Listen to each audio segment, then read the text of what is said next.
I don't know if I like this. It kind of feels weird standing up for a review. I mean, this is the way I'm going to be doing them now, so it just kind of feels weird.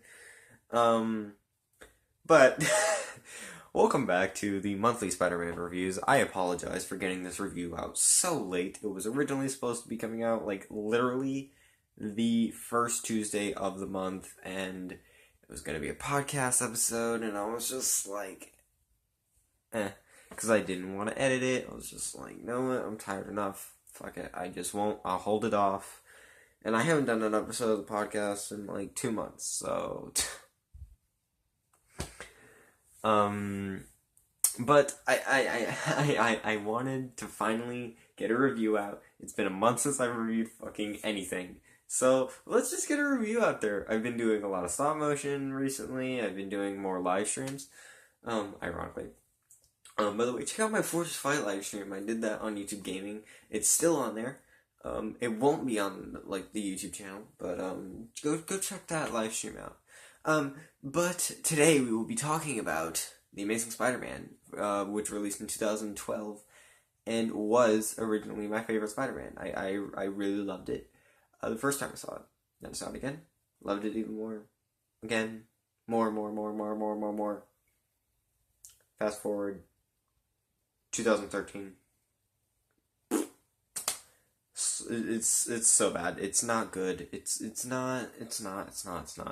First off, let's get this out of the way. Andrew Garfield, he's an okay Spider-Man. He's not terrible. You can tell he's one of the people that cares the most about being Spider-Man, because being Spider-Man was actually really special to him, as Spider-Man was one of his favorite comic book characters. So like you could tell, like he felt really special about being Spider-Man. But the way he plays Peter Parker, like Spider-Man, great, okay, cool. But like whenever he's playing Peter Parker, he's just like drunk, like he's on hangover. He's like, it doesn't matter what scene he's in this movie as Peter Parker. He just like doesn't work as a character. Um, but yeah, we got. It's like 12 in the morning while I'm shooting this. So no, it's 1 o'clock in the morning while I'm shooting this. So I'm like tired as fuck. Um, so oh shit. Gwen Stacy, she's good. I like Emma Stone as Gwen Stacy. She's not terrible. She's not great, but she isn't enough to say, "Hey, fuck you" to the fans. Like the whole "My friends call me MJ" in Homecoming. We'll talk about that in October. Hmm. Also, Scream 4 review coming in October. I'm actually thinking of doing it earlier so that way I can just like get that shit over with, and then like that holds no point to this. Um so the story, non-existent really. It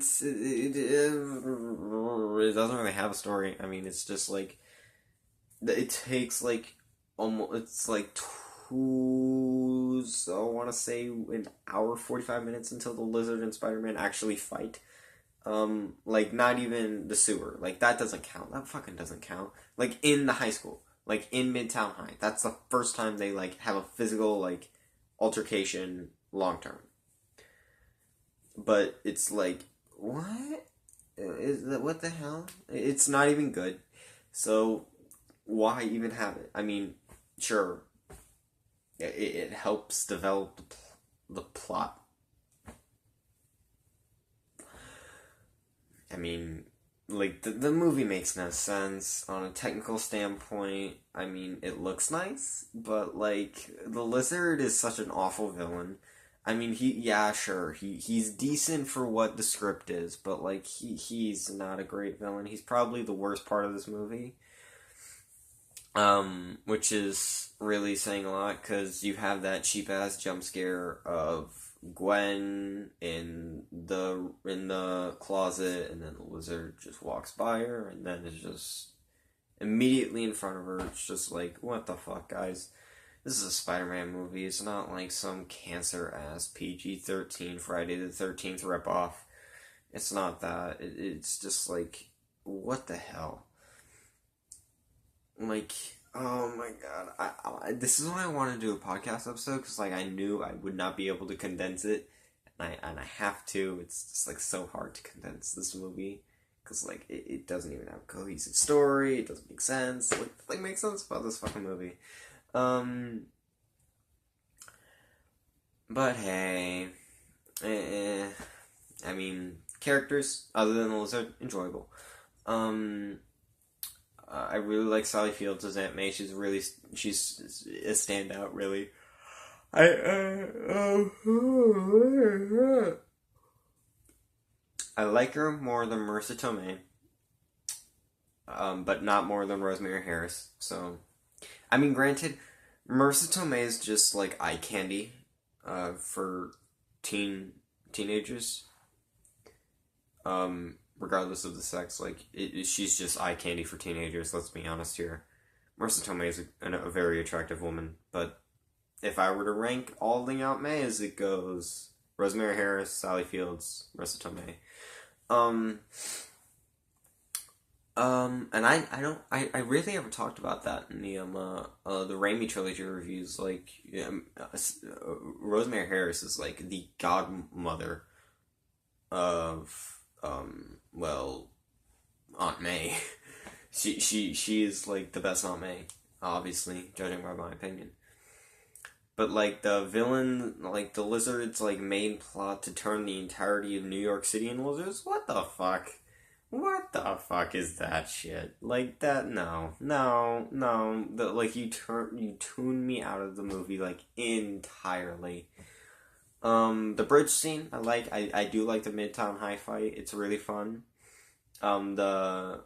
When you see Gwen Stacy's father, when you see Captain Stacy die, it's really actually kind of emotional because like they kind of started getting a bond, and then he ended up dying. I almost said she.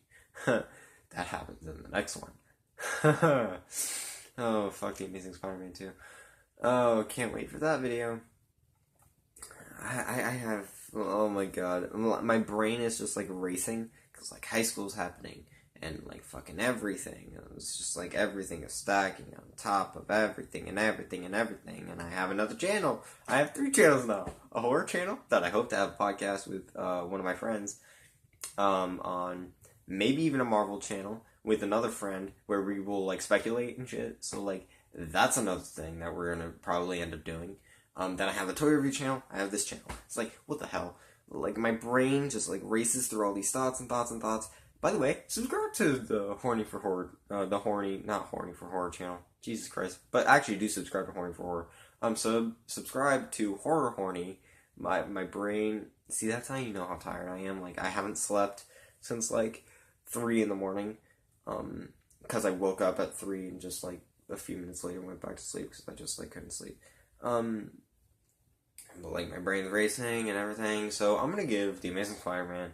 Let's see. I don't think it's that bad. Don't think it's that great. It's kind of somewhere in between. It's not like terrible. It's not The Amazing Spider-Man 2 levels of bad. It's not Homecoming bad, but it's just not as enjoyable as I remember it. But it's still a fun thing to watch.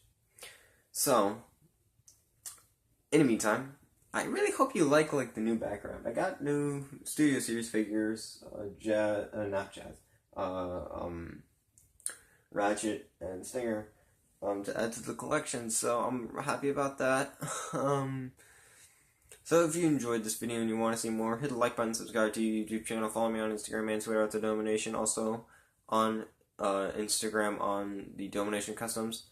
And also on Instagram, Domination Photography. I just made that page about a month ago. I still haven't posted anything since the introduction photo, but still, it exists. Subscribe to this channel, obviously. Subscribe to Domo's Toys and Collectibles Jazz. And subscribe to Horror Horny, where the first video will hopefully be out within the next month or so. I'm trying, okay? I'm trying. It's so hard managing all this shit. Also being a freshman, because you have to, like, adapt to the school and then just, like, do everything. And, my friend that I hope to do the podcast with, like, I have to do things. Like, we have to act as if we're in a relationship, and I actually kind of wish we were, but still, that holds nothing to the point. Don't even bother commenting about it. So, until next time, guys, peace out to all one. Be good people. Later, Domas.